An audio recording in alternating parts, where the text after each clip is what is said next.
নমস্কার। আমি কিভাবে বাসায় আমার বাচ্চার জন্য সেরেলাক রেডি করে থাকি সেটা আজকে আপনাদের সাথে শেয়ার করব। নতুন যারা মা হয়েছেন আশা করি ভিডিওটি তাদের অনেক উপকারে আসবে। নতুন মায়েদের মনে অনেক প্রশ্ন জাগে যে বাচ্চার জন্য কোন সেরেলাকটা খাওয়ানো ভালো হবে। তো আমি বলবো বাসায় তৈরি সেরেলাকটা খাওয়ানোই সবথেকে বেস্ট। সেরেলাক তৈরি করার জন্য আমি এখানে নিয়েছি মুগ ডাল আর মুসুরির ডাল, আর এখানে নিয়েছি বুটের ডাল, কিশমিশ। সবগুলোই আমি 700 গ্রাম করে নিয়েছি। আপনারা কম বেশি করে নিতে পারেন। আর এখানে আমি নিয়েছি 3 ধরনের চাল, লাল চাল, সিদ্ধ চাল আর নিয়েছি আতপ চাল। আপনারা চাইলে আতপ চালের পরিবর্তে পোলাও চালটাও দিতে পারেন।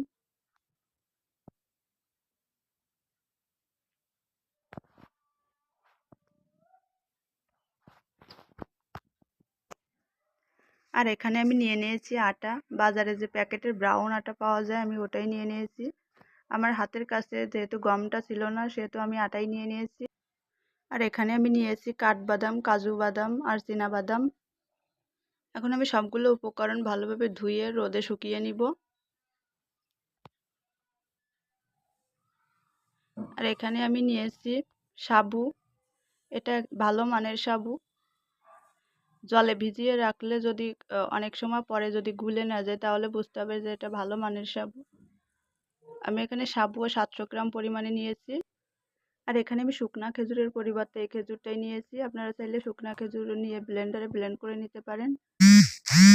আমি খেজুরটা সরাসরি রান্নার সময় বীজটা ফেলে দিয়ে প্রতিদিন একটা করে আমি সেরেলাকের ভিতরে দিয়ে রান্না করে নিয়ে থাকি। তার জন্য আমি এটা আর গুঁড়া করে নিব না। আপনারা চাইলে শুকনা খেজুরটা নিয়ে নিতে পারেন।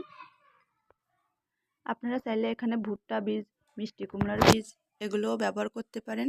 আমার হাতের কাছে যেহেতু এটা ছিল না এগুলো, তো আমি ব্যবহার করতে পারিনি।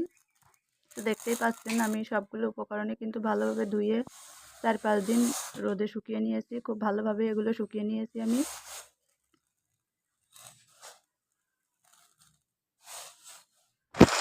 চেষ্টা করবেন বাদামগুলো একবার ধুয়ে নেওয়ার জন্য, কারণ অনেক বেশি সময় ধরে ধুলে শুকাইতে অনেক বেশি দেরি হয়ে থাকে।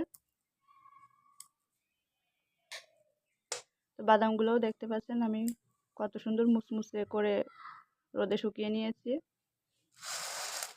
আর এখানে আমি বুটের ডালটা প্রথমে আগেই ব্লেন্ড করে নেব। বুটের ডাল ব্লেন্ড করতে একটু বেশি সময়ের প্রয়োজন হয়, এই জন্য আমি আগেই বুটের ডাল নিয়ে ব্লেন্ড করে নিব। তার জন্য আমি ব্লেন্ডার জারে প্রথমেই কিন্তু বুটের ডালগুলো নিয়ে নিচ্ছি।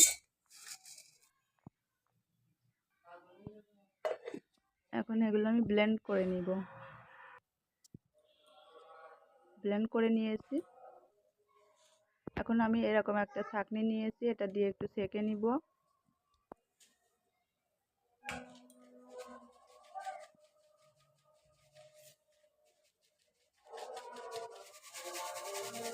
আর দেখতেই পাচ্ছেন উপরে কিন্তু মোটা মোটা দানা রয়ে গিয়েছে, এগুলো আমি আবারও ব্লেন্ড করে নিব।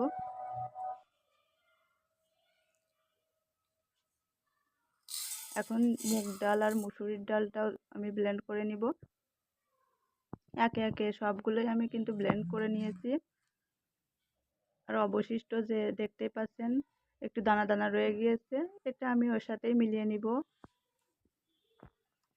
এটা ফেলে দিব না। আর এখানে যে আটাটা নিয়েছিলাম ওটা দিয়ে দিব। দিয়ে সবকিছু এখন হাতের সাহায্যে সবকিছু ভালোভাবে মিশিয়ে নিচ্ছি। মেশানো হয়ে গিয়েছে, এখন আমি একটা কাচের জারের ভিতরে ভরে রেখে দিব।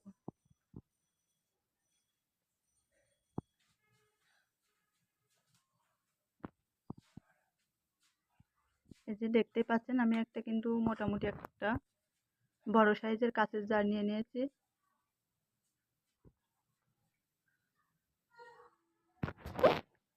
কাচের জারের ভিতরে এভাবে রেখে দিলে কিন্তু অনেক দিন পর্যন্ত ভালো থাকে।